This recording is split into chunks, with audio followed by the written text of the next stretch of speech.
Jamaah yang dirahmati Allah Taala, kita ini masih ngobrol-ngobrol dalam masalah kebangsaan gitu. Karena saat ini kita tahu sendiri masalah kebangsaan ini, cinta kepada negara, berluatun iman ini sudah akan berkurang, sehingga terjadilah berbagai macam perkataan, perilaku yang seakan-akan ini ada untuk menuju kepada makar kepada pemerintah. Nah, dan kita sadari bahwasanya yang mempunyai rasa cinta pada negara, berwatan iman, ini salah satunya adalah Nahdlatul Ulama. Maka inilah yang harus betul-betul kita pahami, kita pegang erat-erat, karena ini sebagian daripada iman kita kepada Allah Subhanahu wa Ta'ala. Bukan berarti kita iman kepada pemerintah, kita percaya kepada pemerintah dan lain sebagainya itu ada pelanggaran. Justru kita ini taat kepada aturan-aturan pemerintah yang kita tahu tidak ada bertentangan dengan Al-Quran. Ini adalah sebagai pelaksanaan kita menjalankan ajaran Allah Subhanahu wa Ta'ala. Maka di sini disampaikan bahwasanya hak pemerintah wajibana pada wajib narubana wanajahidu wa ta'allamu wa nalamu fi daulina Indonesia. Bahwasanya prinsip kiai-kiai kita, kiai-kiai NU kita mengajarkan kepada kita, mau diakui maupun tidak, hakikatnya secara nyata kita ini dilahirkan di negara kita Indonesia. Kita ini juga hidup di negara Indonesia. Rabbana, dan juga kita menyembah Allah, beribadah kepada Allah juga di Indonesia. Menujah itu kita juga berjuang di Indonesia. Ta'allamu wa na'lamu bitaulina Indonesia. Kita juga sebagai pengajar-pengajar, juga anak kita sebagai pelajar ini juga di Indonesia. Maka kalau kita pikir, kalau kita ini tidak menyetujui terhadap aturan-aturan di Indonesia, maka ini tidaklah sesuai dengan apa yang difirmankan oleh Allah Subhanahu wa Ta'ala. Sehingga kalau kita pikir secara nyata, goblok-goblokan ya, kita ini kan manusia yang sudah tidak punya pilihan. Tahu-tahu kita lahir ya di Manggar insya Allah Indonesia. Tahu-tahu lahir di Papua, tahu-tahu lahir di Sulawesi, tahu-tahu lahir di Jawa, di Banjar dan lain sebagainya. Ini kan bukan pilihan kita. Sehingga sudah sunatullah bahwasanya perbedaan itu sudah merupakan sesuatu yang memang harus ada, sudah ditakdirkan oleh Allah Subhanahu wa Ta'ala. Dan juga di mana kita tinggal, di mana kita nanti meninggal, itu pun juga kita tidak pernah tahu. Nah, sementara saat ini yang nyata, yang secara nyata kita ini di Indonesia, kita beribadah juga di Indonesia. Maka kita juga harus ada kewajiban untuk memperjuangkan daripada negara Indonesia. Maka andai kata kita tidak menyetujui terhadap aturan-aturan yang ada di Indonesia, maka ini tidak logis, tidak masuk akal. Maka kita menyadari NU ini mempunyai keyakinan mengajarkan kepada kita semuanya berbuat cinta kepada negara. Ini adalah satu langkah yang sangat bagus. Dan inilah yang harus kita lakukan betul-betul. Jangan sampai kita ini hidup di sini, cari makan di Indonesia, kemudian memprotes, tidak menyetujui terhadap aturan-aturan, bahkan mengolok-olok memprotes para pimpinan dan lain sebagainya. Maka ini sangatlah tidak manusiawi, tidak layak. Ini kan perbuatan-perbuatan kemunafikan,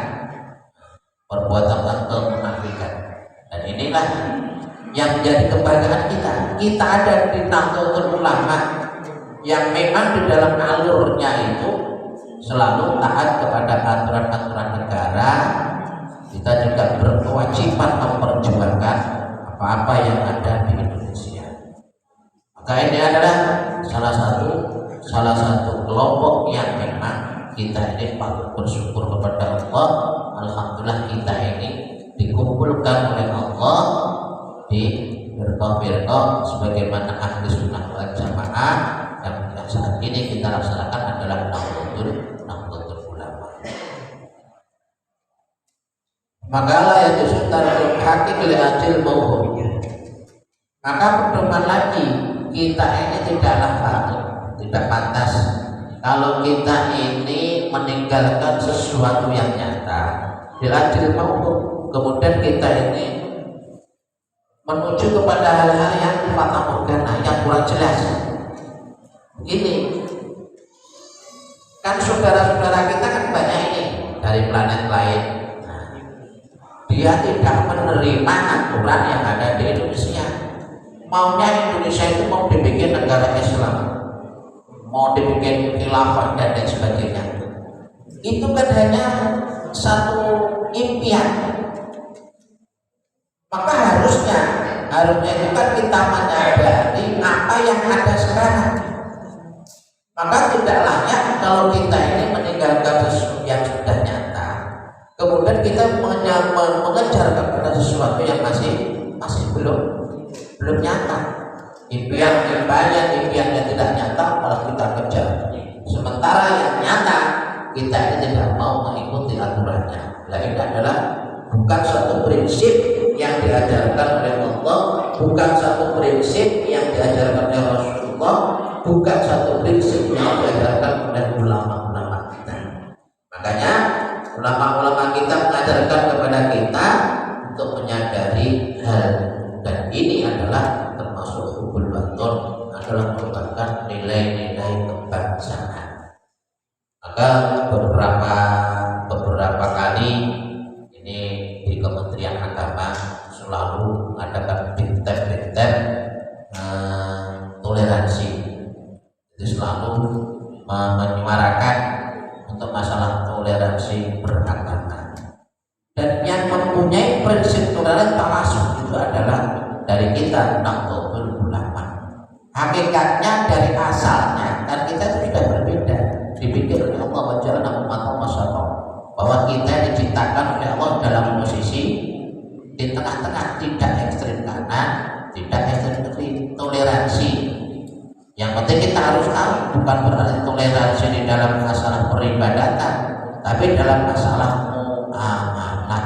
Insya Allah kalau kita ini melaksanakan masalah toleransi kepada sesama di dalam masalah masyarakat, di dalam masalah muamalah, insya Allah tidak ada kok kita yang lain saling membenci dan lain sebagainya.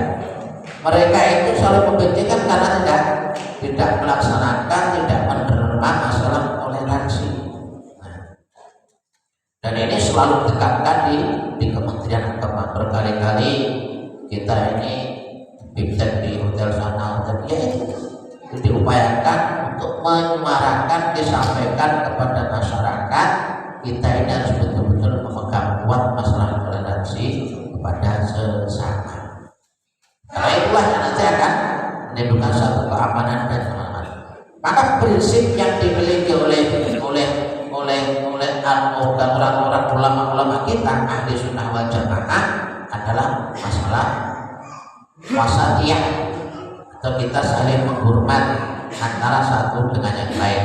Menghormat walaupun dia itu bukan golongan kita, bukan orang Islam pun, kita ini diupayakan saling menghormati, saling menghargai, dan itu memang aturan yang diberikan oleh Allah Subhanahu wa Ta'ala. Bagi mereka yang tidak menghormati kepada sesama, berarti mereka telah melanggar dari aturan Allah Subhanahu wa Ta'ala.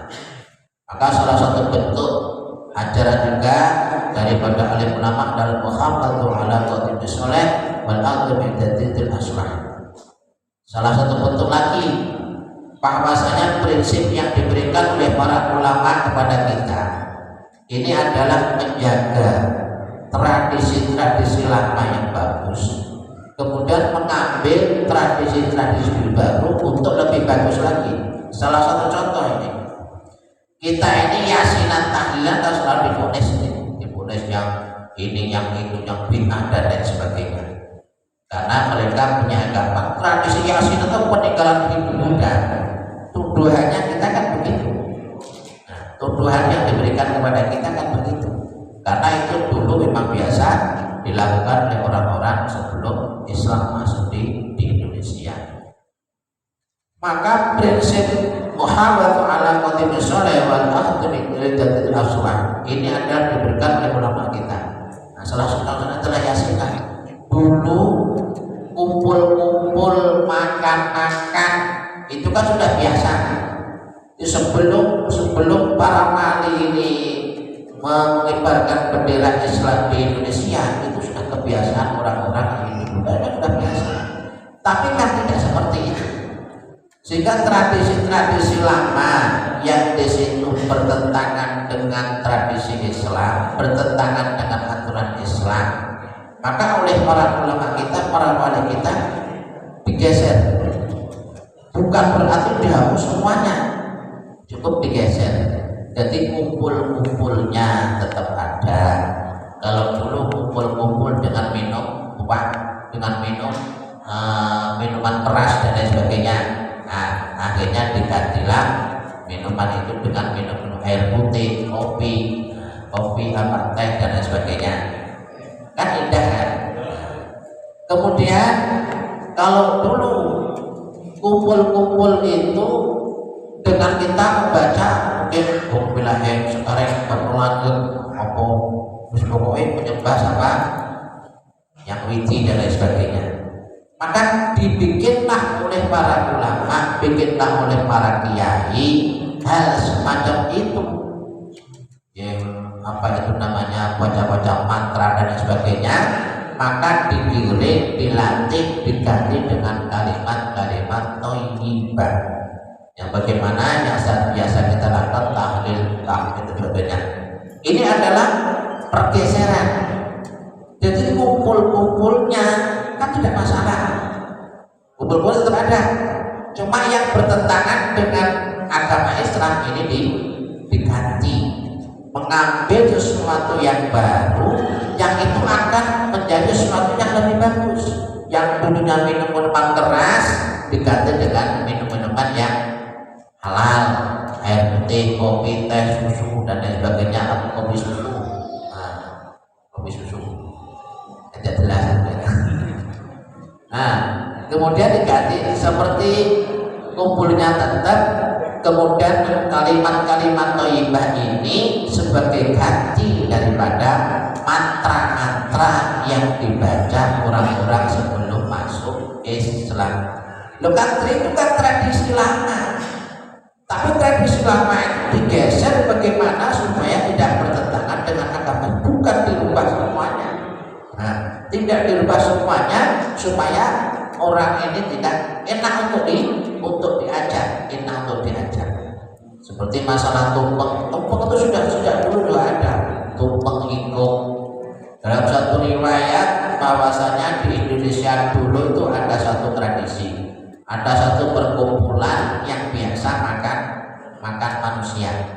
Jadi kalau sudah mau mukso itu bagian mbah dukun-dukun dulu itu makan mayat dan lain sebagainya. Hal semacam itu kan sangat bertentangan dengan agama Islam. Maka yang biasa memakan mayat ini, yang dalam riwayat itu adalah satu kelompok yang datang dari India sana itu datangnya. Nah, di Indonesia karena dia itu berteman dengan jin tumpang, jin tanjung, dengan sudah jelas-jelas itu para jin dan sebagainya, para iblis, sehingga dia pun rela makan mayat mati. Kalau mayat hidup tidak ada katanya, mayat mati dimakan supaya bisa kuat. Kebiasaan itu sering dilakukan. Nah, kalau di hari tertentu, maka digantilah dengan yang paling enak, yaitu ayam kampung itu kumpulannya tetap, tapi ingkungnya diganti. Kalau dulu ingkungnya manusia, kemudian diganti dengan ingkung ayam kampung. Nah, kan lebih enak itu. Nah, ini adalah prinsip ini. Muhabatu ala qadimi sholeh wal akhdhu bi jadil aslah. Apakah ada turunannya? Ada. Apakah ada kembarannya? Ada. Di zaman baginda Rasul, Mekah itu, Ka'bah itu dulu kan biasa dipakai orang-orang Quraisy. untuk mereka beribadah. Yang mana di Ka'bah itu dikasih dengan Lata, Uzza, CS dan kawan-kawan. Mereka juga memutar sebagai wujud peribadatannya. Nah, kemudian begitu Islam masuk, apakah itu Ka'bah itu harus dirobohkan? Tidak juga kan sama Rasulullah. Nah, mana-mana yang bertentangan dengan agama akan diambil. Lata, Uzza seperti Tuhannya orang-orang Quraisy diambil, karena itu bertentangan dengan aturan Allah Subhanahu wa taala. Masalah muternya, tawafnya tetap diatur lebih bagus. Kalau dulu dalam riwayat ada yang muternya itu telanjang bulat-bulat. Nah, sekarang pun telanjang tapi ada bulat-bulat, ada kainnya. Orang tua kan telanjang juga ya kan, udah boleh pakai selipan. Nah, tapi ditutupi. Ini juga dilakukan oleh baginda Rasul. Ka'bahnya tetap, berhalanya dibuat, muternya tetap, tapi lebih ada aturan. Inilah prinsip yang diambil oleh ulama kita, prinsip yang diambil oleh para wali kita, mengikuti alur daripada baginda Rasulullah Shallallahu Alaihi Wasallam. Sehingga kita ada di Nahdlatul Ulama ini hakul yakin adalah satu kebanggaan buat kita. Insya Allah diselamatkan oleh Allah Subhanahu Wa Taala. La tasrimatu ala dhalal, sudah dijamin oleh baginda Rasul, asal umatnya itu yang ahli sunnah wal jamaah tidak akan mereka itu terkontaminasi dalam majelis-majelis jamaah yang menyesatkan. Muhawatu ala qadimi sholeh wal aqdu min jadil aslah adalah satu prinsip yang diajarkan oleh ulama-ulama kita, dan ini adalah merupakan satu gambaran yang sangat baik. Contohnya tadi, mala yudhibul kullu wa yudhibul kullu wa idza amantakum bi syai'in ama fa'tu minhu mastata'tum ruwal muslim. Maka Rasulullah SAW bersabda, kalau toh kita ini tidak bisa menggapai kepada semuanya, maka jangan ditinggal semuanya. Jadi kita bisa mengambil daripada sebagian. Kalau kita ini tidak bisa membuat sesuatu itu secara 100%, ya jangan ditinggal 100%. Tapi kita ini diupayakan untuk selalu bisa mengikuti dalam kebenaran itu, walaupun tidak dalam kesemuanya. Nah, jadi misalkan nih, jangan sampai sesuatu yang itu mudhor semuanya kemudian kita hapus semuanya. Kalau toh memang ada sesuatu yang lebih bermanfaat, maka itu bisa kita ambil.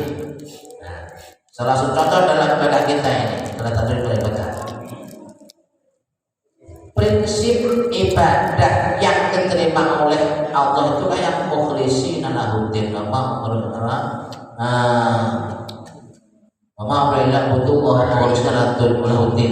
prinsip ibadah yang diingini oleh Allah adalah yang ikhlas, yang juga hanif. Tapi kalau seperti orang-orang seperti kita ini, kalau sholatnya itu disuruh khusyuk, kira-kira bisa nggak Pak? Kira-kira media aja lah, jujur aja lah, bisa nggak Pak? Hah? Halo, bisa?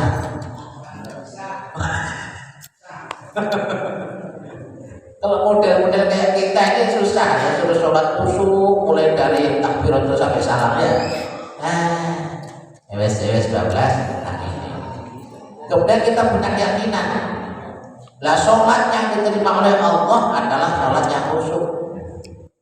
Nah, terus kita bisa begini, sholat juga bisa khusyuk, sudah sholat aja. Nah, inilah prinsip yang salah. Kalau kita tidak bisa menggapai semuanya, ya jangan ditinggal semuanya.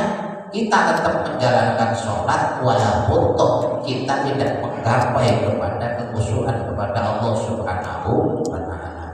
Sedekah, kalau kita ditubuh ikhlasnya sampai berubah Pak, ikhlas kelamaan ya kan. Nah, Daripada kita menunggu aku sedekah tak usah ikhlas, tak usah nanti aja nunggu kalau sudah ikhlas baru sedekah. Lu sampai kapan? Nah, makanya dibilang oleh Iblis katanya namanya Ubis itu, Ubis itu tadi. Yang kalau toh kita tidak bisa ikhlas, ya kita dilatih semampunya. Andai kata tidak bisa ikhlas 100.000, ya 10.000 lah, atau 5.000 lah. Habis kalau kita punya prinsip sedekah tidak bisa ikhlas, nantinya tunggu ikhlasnya, akhirnya kita tinggal begitu saja. Ya kita akhirnya malah rugi, tidak mendapatkan apa-apa sama sekali. Nah, jadi untuk mempertahankan daripada aturan-aturan yang ada di Indonesia, kita ini pasti tidak bisa untuk menggapai semuanya. Minimal kita ini menjalankan aturan-aturan yang bisa kita lakukan, yang tujuannya adalah untuk kedamaian dan kenyamanan sesuai kemampuan yang kita miliki. Kita ada di NU saling menghormati satu sama yang lainnya. Jadi moderasi beragama kita laksanakan sesuai kemampuan kita. Walaupun kita tidak nyampe kepada tujuan 100%, minimal kita sudah action. Nah, kita sudah action menjalankan prinsip-prinsip yang ada di dalam aturan Allah Subhanahu wa Ta'ala. Ini berarti kita sudah mengamalkan sebagaimana disampaikan baginda Rasul. Kalau toh kita tidak bisa menggapai semuanya, jangan ditinggal begitu saja. Upayakan kita tetap eksis, walaupun toh kita hanya menggapai berapa persen yang kita bisa kita lakukan. Nah, diantaranya kita terus menjalankan taat kepada aturan-aturan yang ada di Indonesia. Maka bila mana kita diperintahkan untuk sesuatu, waktu minum satu, maka lakukan sesuai kemampuan yang kita miliki, kemampuan yang kita bisa. Kita ada di majelis begini nih, kita mampunya dari mustahak, ya bagus itu, ya kan? Wah, mau jadi yang di depan juga nggak punya modal misalkan ya, nah, males aku ikut-ikutan, jadi pengurus sudah bisa, nggak dipilih juga sama Pak Haji itu nggak dipilih jadi pengurus, males aku nggak usah ikut juga. Nah, ini malah kacau seperti ini. Jadi kita nombrung ini kita sudah bagus ini, sudah ikut di dalam sama-sama khidmah di dalam Nahdlatul Ulama. Tidak harus menjadi pengurus, tidak harus menjadi pelaku utama, tapi kita cukup ada di dalamnya bersama-sama menjalankan aturan-aturan yang ada di Nahdlatul Ulama yang memang seiring dengan aturan Allah dan Rasulullah. Itu sudah merupakan salah satu upaya untuk menjaga akidah ahli sunnah wal jamaah. Maka siapa lagi akan menjaga akidah ahli sunnah wal jamaah kalau bukan kita ini? Kalau kita tanpa peduli terhadap apa yang aturan ahli sunnah, siapa lagi? Sementara di luar sana sudah banyak orang-orang yang mengaku ahli sunnah wal jamaah, tapi dalam segi akhlaknya, segi perilakunya tidaklah sesuai dengan ahli sunnah wal jamaah. Karena kita alhamdulillah di NU ini diajarkan berperilaku, berakhlak sebagaimana aturan ahli sunnah wal jamaah. Maka kita perlu bangga kita yang ada di dalam golongan, di dalam jamiah Jama'ah Ulama, yaitu Nahdlatul Ulama, yang memang di dalam ART-nya ini sungguh tidak bertentangan dengan Al-Quran dan hadis. Sebab kalau kita nggak menyadari diri kita nggak nyadari, kelamaan akan semakin hilang, menganggap percuma, kayaknya nggak ada untungnya, pukul begini ini, ya kan? Padahal di dalam riwayat tidak ada cerita nanti di saat yaumul mahsyar, di saat orang-orang yang digiring itu tidak ada cerita kalau sendirian, pasti secara berkelompok. Dan insya Allah kita ini yang berprinsip menjaga ahli sunnah wal jamaah nanti juga akan ikut di kelompoknya para ulama, para kiai, para nabiya yang jaga daripada akidah ahli sunnah wal jamaah. Itulah yang kita inginkan. Jemaah yang dirahmati Allah Subhanahu wa taala, demikianlah untuk kajian kita. Saja tidak usah banyak-banyak. Nanti kalau banyak-banyak jenuh juga akhirnya, ya kan. Penting kita itu sama-sama khidmat.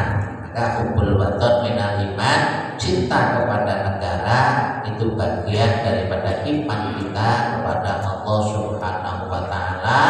Karena mencintai negara itu merupakan pelaksanaan daripada perintah Allah, pelaksanaan daripada apa yang sudah dijalankan oleh baginda Rasulullah Shallallahu Alaihi Wasallam.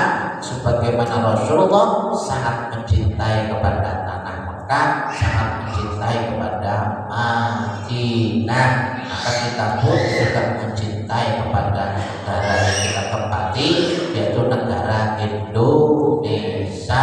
Baldatun thayyibatun walaupun ghafur. Indonesia itu adalah negara yang aman, bukan negara yang Islam. Baladil amin, bukan baladil Islam.